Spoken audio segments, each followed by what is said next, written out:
হজরত লুকমান আলাইসাল্লামের ঘটনা। আল্লাহ তাআলা বলেন, আমি লুকমানকে জ্ঞান দান করেছিলাম এবং বলেছিলাম যে আল্লাহর প্রতি কৃতজ্ঞতা প্রকাশ করো। যে কৃতজ্ঞতা প্রকাশ করে সে তা তো করে নিজের জন্যই, এবং কেউ অকৃতজ্ঞ হলে আল্লাহ তো অভাবমুক্ত। প্রশংসা হও। স্মরণ করো যখন লুকমান উপদেশ স্থলে তার পুত্রকে বলেছিল, হে বৎস, আল্লাহর কোনো শরিক করো না, নিশ্চয়ই শিরক চরম জুলুম। আমি তো মানুষকে তার পিতামাতার প্রতি সদাচরণের নির্দেশ দিয়েছি। মা সন্তানকে কষ্টের পর কষ্ট বরণ করে গর্ভ ধারণ করে এবং তার দুধ ছাড়ানো হয় 2 বছরে। সুতরাং আমার প্রতি ও তোমার পিতামাতার প্রতি কৃতজ্ঞ হও। প্রত্যাবর্তন তো আমারই নিকট। তোমার পিতামাতা যদি তোমাকে পীড়াপিড়ি করে আমার সমকক্ষ দাঁড় করাতে, যে বিষয়ে তোমার কোনো জ্ঞান নেই, তুমি তাদের কথা মানো না, তবে পৃথিবীতে তাদের সাথে বসবাস করবে সৎভাবে এবং যে বিশুদ্ধ চিত্তে আমার অভিমুখে হয়েছে তার পথ অবলম্বন করো।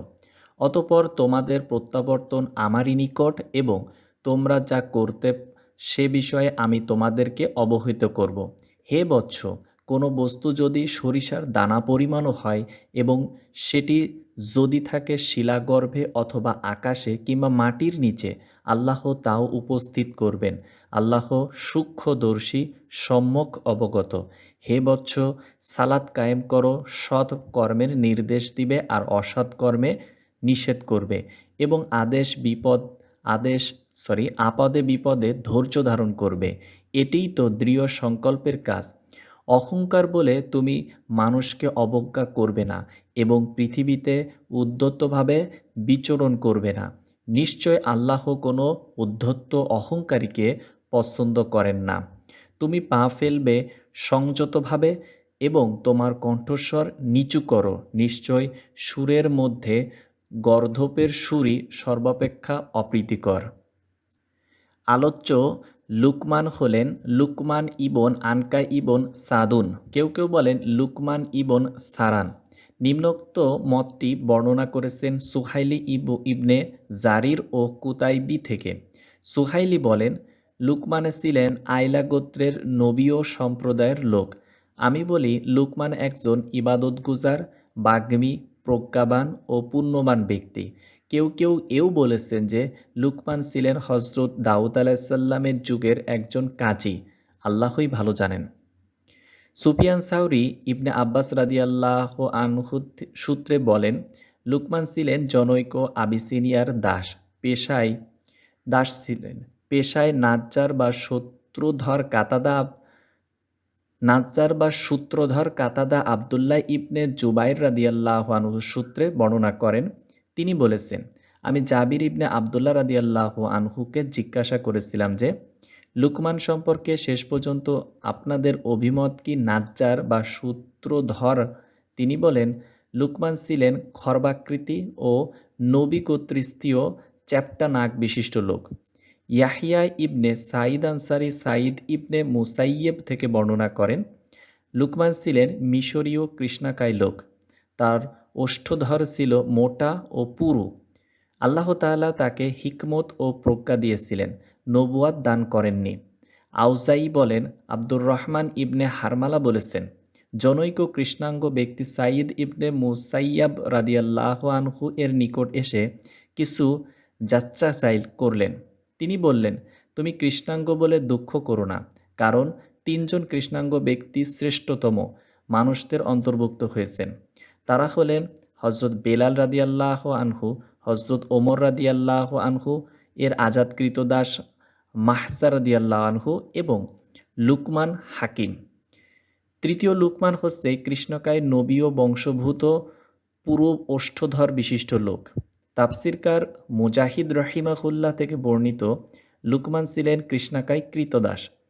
ঠোঁট দুটো পুরু এবং পা দুটো ফাটা। এক বর্ণনায় আছে তিনি ছিলেন চ্যাপ্টা পা বিশিষ্ট। ওমর ইবনে কায়স বলেন, লুকমান ছিলেন একজন কৃষ্ণাকায়ী কৃতদাস, ঠোঁট দুটো পুরু, পা দুটো চ্যাপ্টা।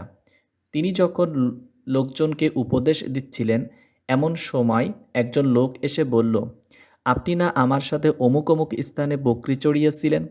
তিনি বললেন, হ্যাঁ। লোকটি বলল, তাহলে আমি এখন যা দেখছি এই পর্যায়ে আপনি উন্নতি হলেন কেমন করে? তিনি উত্তর দিলেন, সত্য বলা এবং অপ্রয়োজনীয় বিষয়ে মৌনতা অবলম্বনের মাধ্যমে। এই বর্ণনাটি ইবনে জারির। ইবনে আবি হাতিম আব্দুর রহমান ইবনে আবি ইয়াজিদ ইবনে জাবির থেকে বর্ণনা করেন, তিনি বলেছেন, লুকমান হাকিমের হিকমত ও প্রজ্ঞার বদৌলতে আল্লাহ তাআলা তাকে উচ্চ মর্যাদা দান করেছেন। তার পূর্ব পরিচিতি এক ব্যক্তি তাকে দেখে বলল, আপনি কি অমুকের কৃতদাস ছিলেন না? আপনি কি পূর্বে বকরি চড়াতেন না? তিনি বললেন, হ্যাঁ। লোকটি বলল, কিসে আপনাকে আমার দেখা এই পর্যায়ে উন্নতি করলো? তিনি বললেন, তকদিরের লিখন, আমানতদারিতা, সত্যবাদিতা ও অপ্রয়োজনীয় বিষয় বর্জন।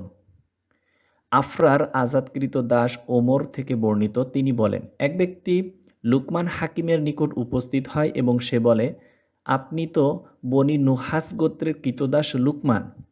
তিনি বললেন, হ্যাঁ। লোকটি বলল, আপনি সেই কৃষ্ণকায় বকরি চড়ানো ব্যক্তিই তো? তিনি বললেন, আমার কালো বর্ণ বলার অপেক্ষা রাখে না। আমার কোন বিষয়টি আপনাকে বিস্মিত করেছে? সে বলল, তা এই যে লোকজন আপনার কাছে জড়ো হচ্ছে, আপনার দরজা ওদেরকে আচ্ছাদিত করছে এবং আপনার বক্তব্যে তারা প্রীতিও হচ্ছে। লুকমান বলল, ভাতিজা, আমি তোমাকে যা বলবো তুমি যদি তা করো তবে তুমিও আমার মতো হতে পারবে। সে বলল, তা কি? লুকমান বলল, আমি আমার দৃষ্টি অবনত রাখি, আমার জিহ্বা সংযত রাখি, আমার পানাহার ও যৌনাচারের ব্যাপারে আমি সংযম অবলম্বন করি, আমার দায়িত্ব পালন করি, অঙ্গীকার পূরণ করি, মেহমানদারকে সম্মান করি, প্রতিবেশীদের হক আদায় করি, অপ্রয়োজনীয় বিষয় বর্জন করি। এই কর্মগুলোই আমাকে এই পর্যায়ে এনে দিয়েছে যা তুমি দেখতে পাচ্ছ। ইবন আবি হাতিম আবু দারদা রাদিয়াল্লাহু আনহু থেকে বর্ণিত, লুকমান হাকিমের আলোচনায় একদিন তিনি বললেন, তার না ছিল উল্লেখযোগ্য পরিবার পরিজন, না ধন সম্পদ, না কোনো বংশমর্যাদা, না কোনো বৈশিষ্ট্য। তবে তিনি ছিলেন সুঠামদেহী, নীরবতা অবলম্বনকারী, চিন্তাশীল, গভীরভাবে পর্যবেক্ষণকারী। দিনের বেলা তিনি কখনো ঘুমাতেন না। তাকে কেউ থুতু ফেলতে দেখেনি কাশি দিতে, পেশাব পায়খানা করতে, গোসল করতে কিংবা বাজে কাজকর্ম করতে। কেউ তাকে হাসতেও দেখেনি। খুব গভীর কোনো জ্ঞানের কথা না হলে বা কেউ জিজ্ঞাসা না করলে তিনি কখনো তার বক্তব্য পুনরুচ্চারণ করতেন না। তিনি বিবাহ করেছিলেন এবং তার একাধিক সন্তানও জন্মগ্রহণ করেছিলেন। এদের মৃত্যুতে তিনি কাঁদেননি। তিনি রাজা, বাদশাহ ও আমির উমারাদের নিকট যেতেন তাদের অবস্থা দেখার জন্যে, চিন্তা ভাবনা করার জন্যে এবং ওদের জীবন থেকে শিক্ষা গ্রহণের জন্যে। ফলে তিনি এই মর্যাদার অধিকারী হন। কেউ কেউ বলেন, তাকে নবুয়াত গ্রহণের এখতিয়ার দেয়া হয়েছিল। তিনি নবুয়াতের গুরুদায়িত্ব পালনে শঙ্কিত হলেন। তাই তিনি হিকমত তথা প্রজ্ঞাকেই বেছে নেন, কারণ এটি ছিল তার নিকট সহজতর। এই মন্তব্যের যথার্থতা সম্পর্কে সন্দেহের অবকাশ রয়েছে, আল্লাহই ভালো জানেন। এটি হযরত কাতাদা রাদিয়াল্লাহু আনহু থেকে বর্ণিত, আমরা পরে তা উল্লেখ করব। ইবনে আবি হাতিম ও ইবনে জারির ইকরামা সূত্রে বর্ণনা করেন যে তিনি বলেন, লুকমান নবী ছিলেন। বর্ণনাকারী জাবির সুফি, এই কারণে এই বর্ণনাটি দুর্বল বর্ণনারূপে গণ্য করা হয়। জমহুর তথা অধিকাংশ উলামাই কেরামের মতে লুকমান ছিলেন প্রজ্ঞাময় ও বিচক্ষণ একজন অলি। তিনি নবী ছিলেন না। আল্লাহ তাআলা পবিত্র কুরআনে হযরত লুকমানের কথা উল্লেখ করে তার প্রশংসা করেছেন। হযরত লুকমান তার প্রাণপ্রিয় ও সর্বাধিক স্নেহধন্য পুত্রকে যে উপদেশ দিয়েছেন আল্লাহ তাআলা পবিত্র কুরআনে তাও উল্লেখ করেছেন। লুকমান তার পুত্রকে প্রথম যে উপদেশটি দেন তা হল, হে বৎস, আল্লাহর সাথে শরিক করো না, নিশ্চয় শিরক চরম জুলুম। তিনি পুত্রকে শিরক করতে নিষেধ করলেন এবং সতর্ক করে দিলেন। ইমাম বুখারী রাহিমাহুল্লাহ আবদুল্লাহ সূত্রে বর্ণনা করেন, তিনি বলেন, যারা ঈমান এনেছে এবং তাদের ঈমানকে জুলুম দ্বারা কলুষিত করেনি, আয়াত যখন নাজিল হলো তখন সাহাবা রাদিয়াল্লাহু আনহু এর নিকট এটি গুরুতর বলে মনে হলো। তারা বললেন, আমাদের মধ্যে এমন কে আছে যে তার ঈমানকে জুলুম দ্বারা কলুষিত করেনি? রাসূলুল্লাহ সাল্লাল্লাহু আলাইহি সাল্লাম বললেন, আয়াত দ্বারা তা বোঝানো হয়নি। তোমরা কি লুকমানের উপদেশ শোনোনি? তিনি বলেছিলেন, হে বৎস, আল্লাহর সাথে শিরক করো না। নিশ্চয় শিরক করা চরম জুলুম। ইমাম মুসলিম রাহিমাহুল্লাহ মুসলিম ইবনে হিমরান আল আমাশ থেকে উক্ত হাদিসখানা উদ্ধৃত করেছেন। অতঃপর আল্লাহ তাআলা প্রসঙ্গক্রমে পিতামাতা সম্পর্কে তার নির্দেশের কথা উল্লেখ করেছেন। তিনি সন্তানের উপর পিতামাতার অধিকারের কথা, তারা মুশরিক হলেও তাদের প্রতি সদাচরণের কথা এবং তার দিন কবুল করার ব্যাপারে তাদের আনুগত্য না করার কথা উল্লেখ করেছেন। এরপর পুত্রের প্রতি লুকমানের এই উপদেশের কথা উল্লেখ করেছেন। হে বৎস, তোমার কিছু যদি সর্ষের দানা পরিমাণও হয় এবং সেটা যদি থাকে শিলাগর্ভে অথবা আকাশে অথবা মাটির নিচে, আল্লাহ তাও উপস্থিত করবেন। আল্লাহ সূক্ষ্মদর্শী, সম্যক অবগত। সূরা নিসায়ের 40 নম্বর আয়াত। এর দ্বারা লুকমান তার পুত্রকে মানুষের প্রতি জুলুম করতে বারণ করলেন, জুলুম যদিও সর্ষের দানা পরিমাণও হয়। কারণ আল্লাহ তাআলা জুলুম সম্পর্কে জিজ্ঞাসাবাদ করবেন, জুলুমকে হিসাব নিকাশকালে হাজির করবেন এবং আমলের পাল্লায় রাখবেন।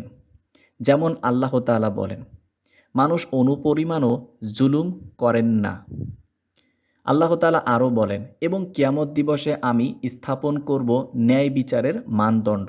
সুতরাং কারোর প্রতি কোনো অবিচার করা হবে না এবং কর্ম যদি তিল পরিমাণ ওজনেরও হয় তবু আমি সেটা উপস্থিত করব। হিসাব গ্রহণকারী রূপে আমি যথেষ্ট। সূরা আম্বিয়া এর 47 নম্বর আয়াত। এর দ্বারা জানিয়ে দেয়া হলো যে জুলুম দৃষ্টিতে তিল পরিমাণ ক্ষুদ্র ও তুচ্ছ হলেও এবং তা দরজা জ্বালানাহীন এমনকি ছিদ্রবিহীন কঠিন পাথরের মধ্যে রাখা হলেও অথবা বিশাল ও বিস্তৃত এই অসীম আকাশের গহীন অন্ধকার স্থান থেকে কোনো বস্তুতে পতিত হলেও আল্লাহ তাআলা সেটি সম্পর্কে সম্যক অবগত। আল্লাহ সূক্ষ্মদর্শী, সম্যক অবহিত, অর্থাৎ আল্লাহ তাআলার ইলম অত্যন্ত সূক্ষ্ম। তাই সাধারণত যা লক্ষ্যচক্ষুর আড়ালে থাকে সেই অনুপরিমাণ বিষয়ও তার অগোচরে থাকে না। আল্লাহ তাআলা বলেন, অন্ধকারে এমন কোনো শস্যকণাও অঙ্কুরিত হয় না অথবা রসযুক্ত কিংবা শুষ্ক এমন কোনো বস্তু নেই যা সুস্পষ্ট কিতাবে নেই। সূরা আনআমের 59 নম্বর আয়াত। আল্লাহ তাআলা আরও বলেন, আকাশে ও পৃথিবীতে এমন কোনো গোপন রহস্য নেই যা সুস্পষ্ট কিতাবে নেই। অন্যত্র আল্লাহ তাআলা বলেন, তিনি অদৃশ্য সম্পর্কে সম্যক অবগত। আকাশরাজি ও পৃথিবীতে তার অগোচর নয় অনুপরিমাণ কিছু কিংবা তদপেক্ষা ক্ষুদ্র অথবা বৃহৎ কিছু, বরং এর প্রত্যেকটি লিপিবদ্ধ আছে সুস্পষ্ট কিতাবে। সূরা নাহলের 74 নম্বর আয়াত। সুদ্দি রাহিমাহুল্লাহ কতিপয় সাহাবী রাদিয়াল্লাহু আনহু বারাতে বলেন, পূর্বে উল্লেখিত আয়াতে সাখরা শব্দটি দ্বারা 7 জমিনের নিচে অবস্থিত পাথর বোঝানো হয়েছে। আতিয়া, আউফি, আবু মালিক সাউরি ও মিনহাল ইবন ওমর রাদিয়াল্লাহু আনহু থেকে বর্ণিত হয়েছে। তবে এই অভিমতের বিশুদ্ধতায় সন্দেহের অবকাশ রয়েছে। এছাড়াও পাথর দ্বারা পৃথিবীর তলদেশের পাথর বোঝানোর ব্যাপারটিও সন্দেহমুক্ত নয়, কেননা উক্ত আয়াতে সাখরাহ শব্দটি অনির্দিষ্ট জ্ঞাপক। এটি দ্বারা তাদের বক্তব্য অনুযায়ী ওই পাথরটি বোঝানো হলে নির্দিষ্ট বাচক শব্দটি ব্যবহৃত হতো। বস্তুত আয়াতে সাখরাতু অর্থ যে কোনো পাথর, যেমনটি ইমাম আহমদ রাহিমাহুল্লাহ আবু সাইদ খুদরি রাহিমাহুল্লাহ সূত্রে বর্ণনা করেছেন যে রাসূলুল্লাহ সাল্লাল্লাহু আলাইহি সাল্লাম বলেছেন, তোমাদের কেউ যদি দরজা ও ছিদ্রহীন পাথরের মধ্যেও কোনো আমল করে তাও মানুষের সম্মুখে প্রকাশিত হয়ে পড়বে, আমলটি যে পর্যায়ের হোক না কেন। এরপর হযরত লুকমান তার পুত্রকে বললেন, হে বৎস, নামাজ কায়েম করো। অর্থাৎ সকল নিয়ম নীতি সহকারে ফরজ, ওয়াজিব, ওয়াক্ত, রুকু, সিজদা, ধীর স্থির ও বিনয় সব কিছুর প্রতি লক্ষ্য রেখে এবং এতদা সম্পর্কিত শরীয়তের নিষিদ্ধ বিষয়াদি পরিহার করে পূর্ণাঙ্গ রূপে নামাজ আদায় করো। এরপর তিনি বললেন, সৎকর্মের নির্দেশ দিবে এবং অসৎকর্মের নিষেধ করবে। অর্থাৎ নিজে শক্তি ও সামর্থ্য অনুযায়ী তা করবে। হাতে তথা বল প্রয়োগে বাধা দেওয়ার ক্ষমতা থাকলে বল প্রয়োগে বাধা দেবে, নতুবা মুখে, তাও সমর্থন না হলে অন্তরে।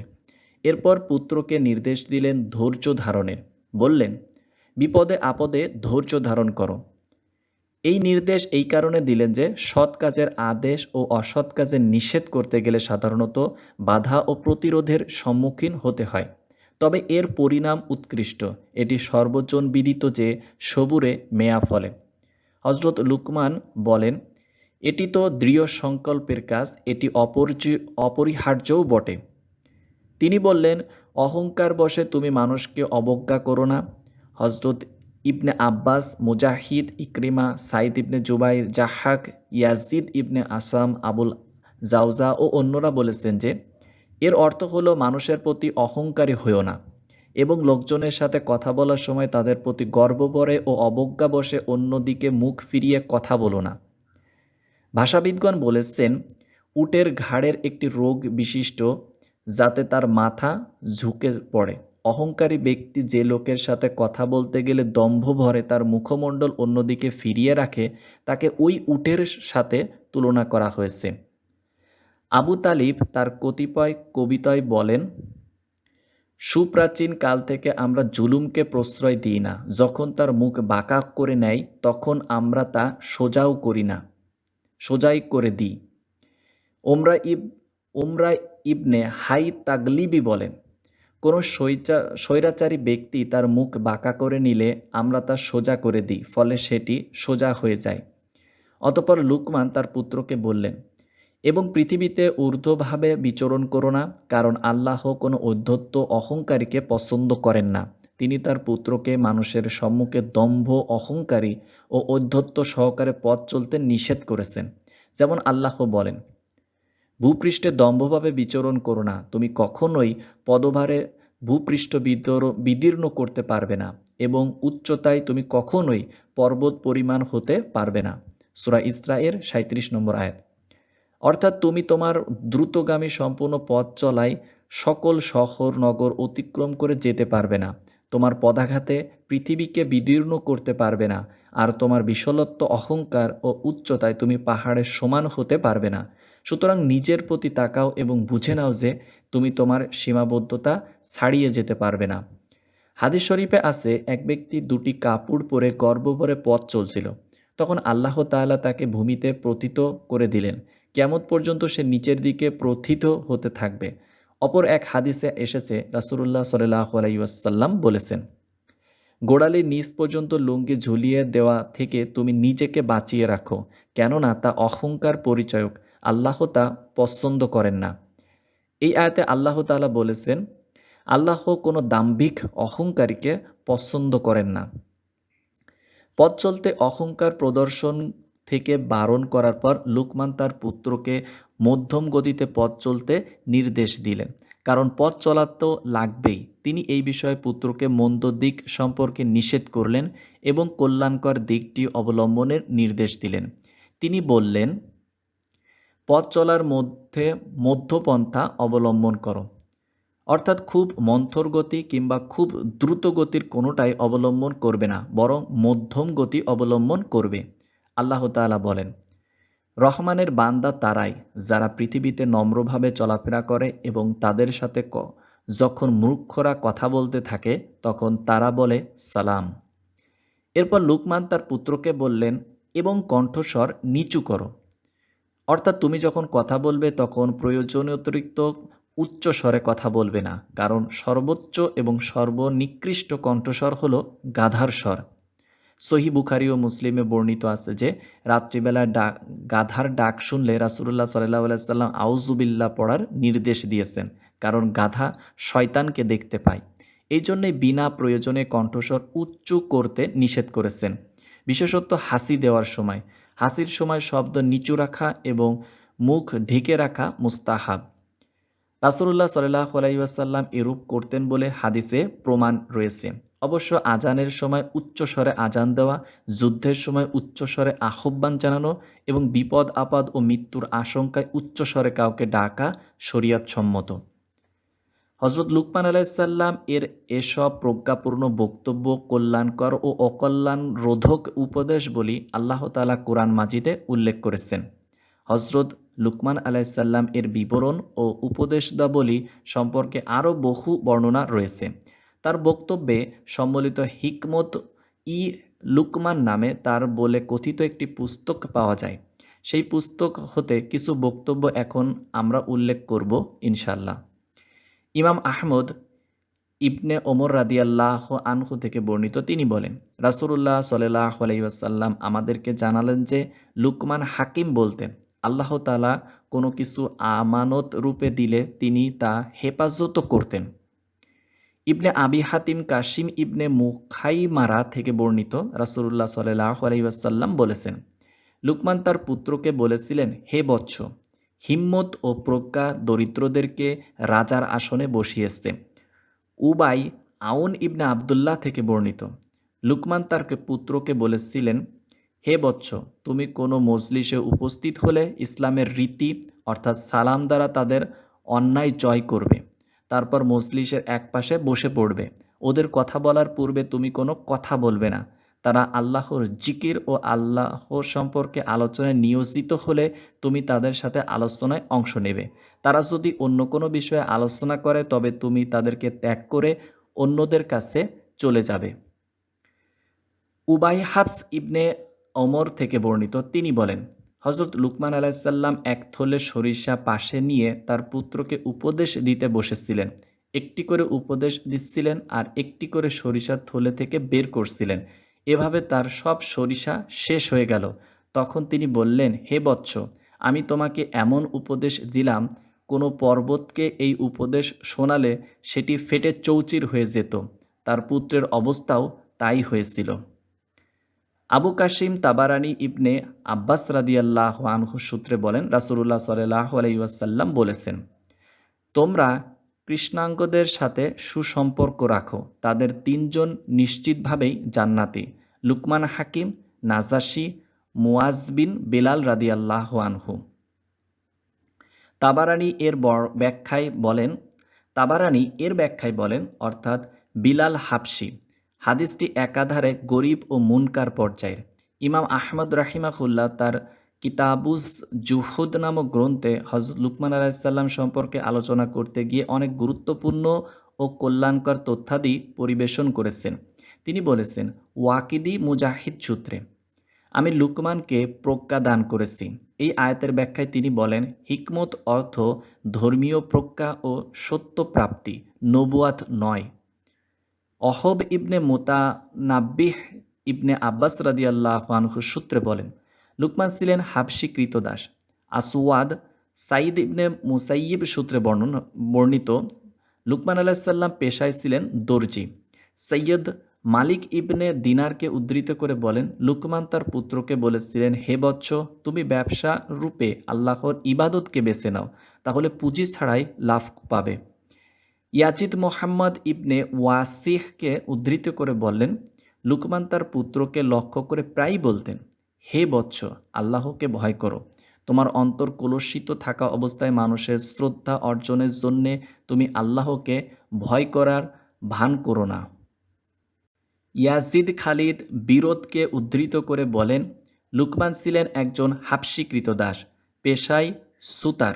তার মালিক তাকে একটি বকরি জবাই করতে বলেছিল। সে মতে তিনি একটি বকরি জবাই করেন। বকরির উৎকৃষ্টতম দুটি টুকরো আনতে মালিক তাকে নির্দেশ দেয়। তিনি বকরিটির জিহ্বা ও হৃৎপিণ্ড নিয়ে আসেন। মালিক তাকে জিজ্ঞাসা করল, এর চাইতে উৎকৃষ্ট কোনো অঙ্গ কি এই বকরিতে নেই? তিনি বললেন, না।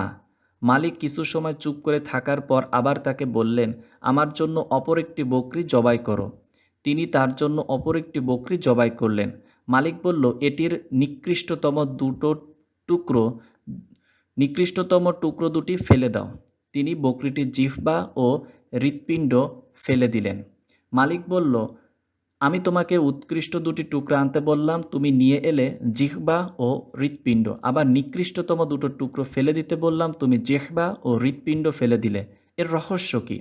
লুকমান বললেন, জিহ্বা ও হৃৎপিণ্ড যতক্ষণ পবিত্র থাকে ততক্ষণ এই দুটি অপেক্ষা উৎকৃষ্ট আর কিছু থাকে না, আর এই দুটি যখন কলুষিত হয় তখন এই দুটি অপেক্ষা ঘৃণিত অন্য কিছু থাকে না।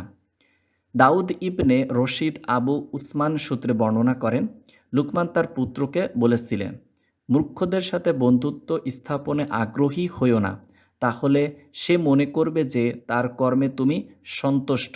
বিজ্ঞ ব্যক্তিদের অসন্তুষ্টকে তুচ্ছ ভেবো না, তাহলে সে তোমার সাথে সম্পর্ক ছিন্ন করতে পারে। দাউদ ইবনে উসাইয়দ আবদুল্লাহ ইবনে জাইয়দ সূত্রে বলেন, লুকমান বলেছেন, জেনে নাও যে প্রজ্ঞাবানদের মুখে আল্লাহর হাত থাকে, তিনি যা তৈরি করে দেন তা ব্যতীত তার কথা বলেন না। আব্দুর রাজ্জাক বলেন যে তিনি ইবনে জুরাইজকে বলতে শুনেছেন, তিনি রাতে মাথা ঢেকে রাখতেন। ওমর রাদিয়াল্লাহ আমাকে বললেন, তুমি রাতে মাথা ঢেকে রাখো না কেন? তুমি কি জানো না যে লুকমান আলাইসাল্লাম বলেছেন, দিনের বেলা মাথা ঢেকে রাখা অপমানজনক এবং রাতে তা ওজর বা অপারগতার নির্দেশ? তাহলে তুমি রাতে মাথা ঢাকো না কেন? তখন তিনি তাকে বললেন, লুকমান আলাইসাল্লামের তো কোনো ঋণ ছিল না। সুফিয়ান বলেন, লুকমান তার পুত্রকে বলেছিলেন, হে বৎস, নীরবতা অবলম্বন করে আমি কখনো লজ্জিত হইনি। কথা বলা যদি রূপা হয় তবে নীরব হচ্ছে সোনা। আব্দুস সামাদ কাতাদা সূত্রে বলেন, লুকমান তার পুত্রকে বলেছিলেন, হে বৎস, মন্দ থেকে দূরে থাকো, তাহলে মন্দ তোমার থেকে দূরে থাকবে, কারণ মন্দের জন্যেই মন্দের সৃষ্টি। আবু মুয়াবিয়া উরওয়া সূত্রে বলেন, হজরত লুকমানের প্রজ্ঞাপূর্ণ বক্তব্যে আছে, হে বৎস, অতিরিক্ত মাখামাখি পরিহার করবে, কারণ অতিরিক্ত মাখামাখি ঘনিষ্ঠ জনকে ঘনিষ্ঠ জন থেকে দূরিয়ে সরিয়ে দেয় এবং প্রজ্ঞাকে ঠিক তেমনই বিলুপ্ত করে দেয় যেমনটি আগে উচ্ছ্বাস করে থাকে। হে বৎস, অতি ক্রোধ বর্জন করো, কেননা তা প্রজ্ঞাবান ব্যক্তির অন্তর্করণকে ধ্বংস করে দেয়। ইমাম আহমদ উবাইদ ইবনে উমায়ুর সূত্রে বললেন, লুকমান আলাইসাল্লাম উপদেশ স্থলে তার পুত্রকে বলেছিলেন, হে বৎস, দেখে শুনে মজলিস বেছে নিবে। যদি এমন মজলিস দেখো যেখানে আল্লাহর জিকির হয়, তবে তুমি তাদের সাথে সেখানে বসবে, কারণ তুমি নিজে জ্ঞানী হলে তোমার জ্ঞান তোমার উপকার করবে, আর তুমি মূর্খ হলে মজলিসের লোকেরা তোমাকে জ্ঞান দান করবে। আল্লাহ তাআলা তাদের উপর রহমত নাজিল করলে তাদের সাথে তুমিও রহমতের অংশ পাবে। হে বৎস, যে মজলিসে আল্লাহর জিকির হয় না সেই মজলিসে বসো না, কারণ তুমি নিজে জ্ঞানী হলে তখন তোমার জ্ঞান তোমার কোনো উপকারে করবে না, আর তুমি যদি মূর্খ হও তারা তোমার মূর্খতা আরও বৃদ্ধি করে দিবে। উপরন্তু আল্লাহ তাদের উপর কোনো গজব নাজিল করলে তাদের সাথে তুমিও গজবে পতিত হবে। হে বৎস, ইমানদারদের রক্তপাতকারী শক্তিমান ব্যক্তিকে ঈর্ষা করো না, কারণ তার জন্য আল্লাহর নিকট এমন ঘাতক রয়েছে যার মৃত্যু নেই।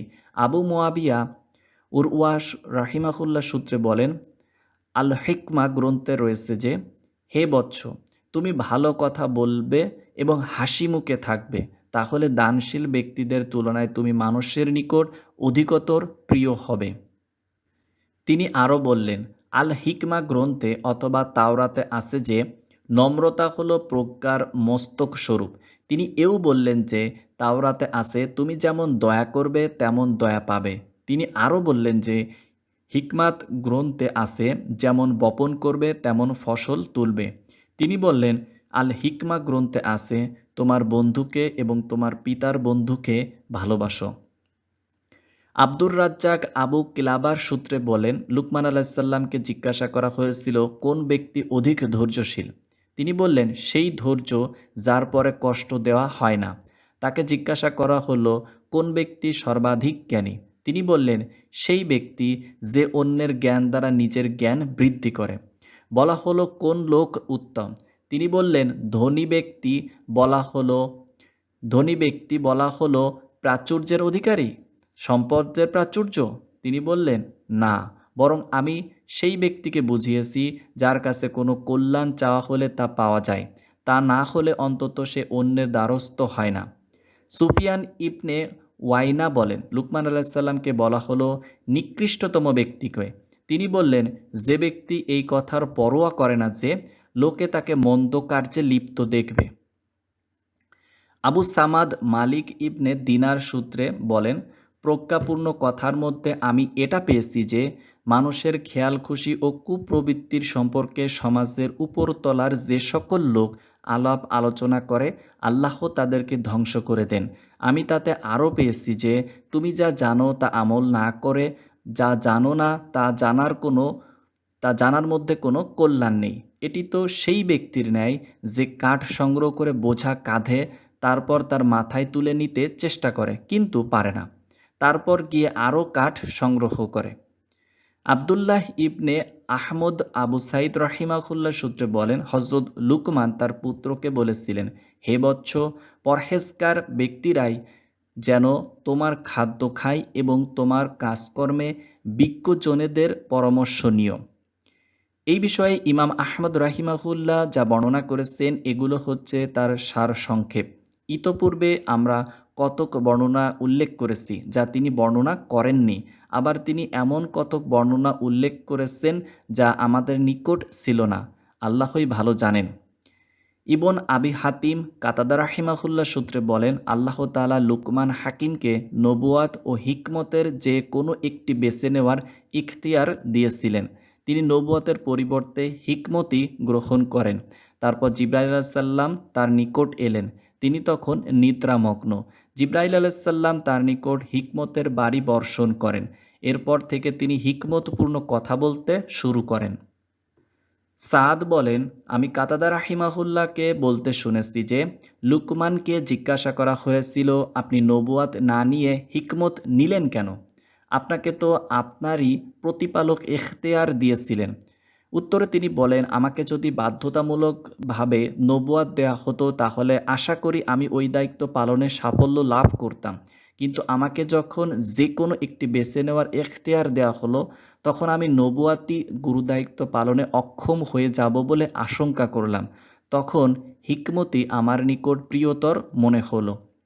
এই বর্ণনাটি সংশয়মুক্ত নয়, কারণ কাতাদা রাহিমাহুল্লাহ থেকে সাইদ ইবনে কাসির বর্ণনা সম্পর্কে হাদিস বেত্তাগণের বিরূপ আলোচনা রয়েছে। উপরিউক্ত সাইদ ইবনে আবি আরুবা কাতাদা রাহিমাহুল্লাহ থেকে বর্ণনা করেছেন যে আয়াতের ব্যাখ্যায় তিনি বলেছেন, হিকমত অর্থ প্রজ্ঞা ও ইসলাম।